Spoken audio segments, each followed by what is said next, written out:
Allora, vediamo questo nuovo aspirapolvere di casa Philips. Nuovo nel senso che è un modello nuovissimo, che ha però una forma che onestamente pensavo non venisse neanche più prodotta. Come potete vedere è ancora uno di quelli che diciamo ha una base da lasciare a terra e poi il classico tubo con la scopa. Comunque apriamo e diamo un'occhiata.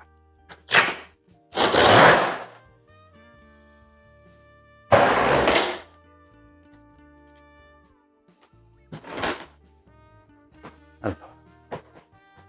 Vabbè, l'interno è sicuramente ordinato, come si può vedere, nel senso che Philips è una gran casa e fa solitamente prodotti.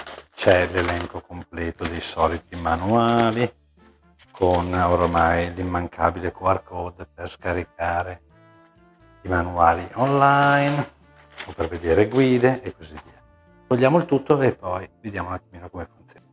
Allora, il contenuto prevede l'aspirapolvere vero e proprio,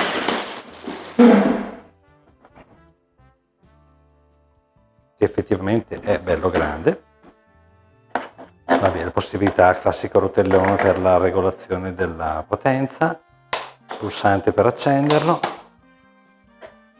pulsante per la spina, poi vediamo un attimino come è fatta, vedete, è la classica spina che si estrae e poi tramite il pulsante questa rientra. Abbiamo il bocchettone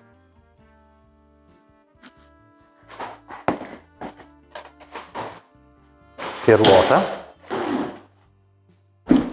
poi vabbè, qui abbiamo il logo della Philips con il coperchio e il cestello che contiene il sacchetto della polvere.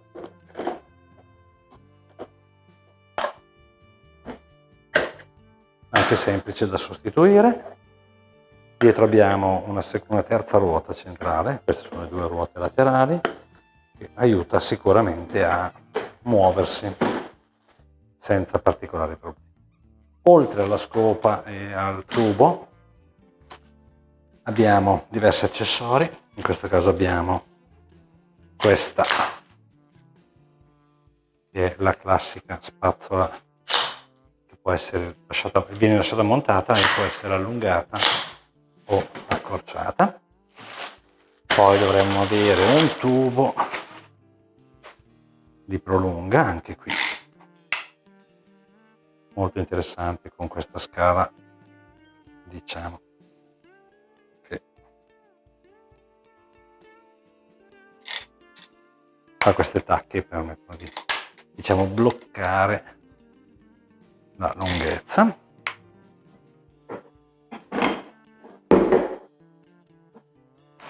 Poi abbiamo il classico scopettino,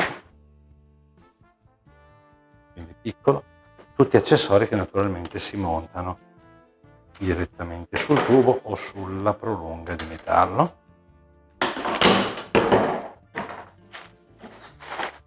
Poi abbiamo un bocchettone di quelli, diciamo,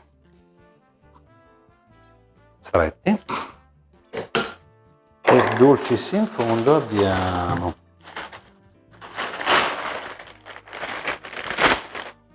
un pacchettino con 3 batterie e poi qui ci dovrebbe essere la scopa.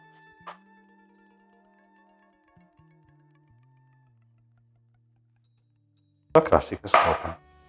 Adesso io non riesco a provarlo per una questione di video, però lo proverò nei prossimi giorni, poi vi scriverò nei commenti. Cosa molto carina è l'illuminazione a LED frontale, che però sospetto sia alimentata da questo pacchettino di batterie, e comunque approfondisco nella prova.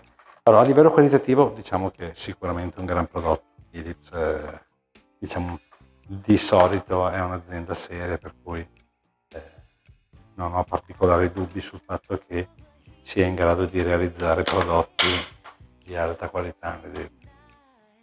Anche il tubo è decisamente massiccio, niente alluminio leggero, questo è un alluminio sicuramente bello pesante.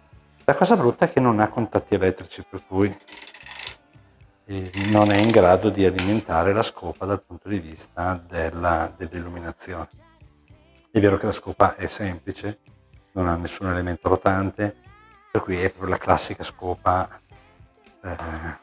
dell'aspirapolvere.